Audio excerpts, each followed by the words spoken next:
Bonjour, mon nom est Véronique Duchesne. Je demeure à l'Ancienne Lorette depuis 2010.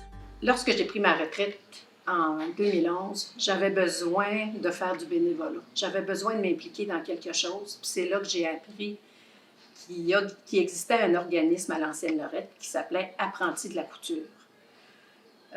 Ce que j'aimais de là, c'est quand je me suis présentée, c'est qu'il y avait plusieurs personnes, un peu comme moi, qui étaient à la retraite. C'était des bénévoles, la majorité des femmes, mais même à cette époque-là, il y avait un homme qui faisait de la couture aussi. Je ne savais pas trop c'était quoi qu'il faisait à ce moment-là, mais je suis arrivée à l'époque où il faisait des bonnets pour les personnes atteintes de cancer, puis ça m'interpellait énormément. Alors, c'est comme ça que j'ai commencé dans l'organisme, comme bénévole. Il donnait un atelier pour comment faire des bonnets pour les personnes atteintes du cancer. Ces bonnets-là étaient distribués soit dans les hôpitaux ou dans des organismes qui en faisaient la demande. Plusieurs bénévoles ont plusieurs connaissances. Il y en a qui en ont plus, il y en a qui en ont moins. Donc, il y a un échange entre nous autres qui est agréable. On n'a pas l'impression de rien apprendre. On a l'impression d'apprendre, mais en s'amusant en même temps. Il y en a qui donnent des petits ateliers, des petites confections ordinaires ou d'autres extraordinaires. Plusieurs organismes font appel à nous autres, comme il y a Olo, il pourrait avoir Chantelet, on peut faire des vêtements pour des bébés, on peut... la Saint-Vincent-de-Paul nous demande parfois des pantoufles. Il y a plusieurs organismes qui, comme leur panier de Noël ou quoi que ce soit, on fait plusieurs articles qui peuvent aider au moins la communauté. C'est ce sentiment-là qui, pour moi, est important. On aide la communauté à un certain niveau. Actuellement, on est actifs. Les membres sont actifs le lundi de 9h à 3h l'après-midi et le mardi matin.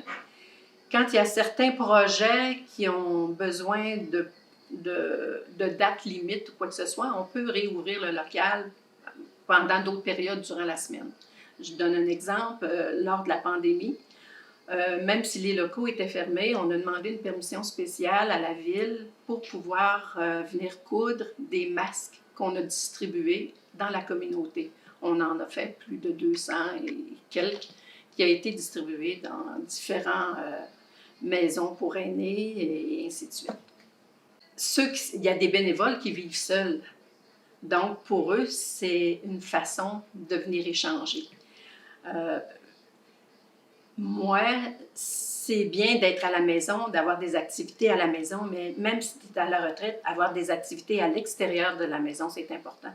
Parce que je trouve que c'est comme ça que tu restes en vie, tu restes alerte et tu apprends des choses nouvelles et tu te sens plus jeune et ainsi de suite.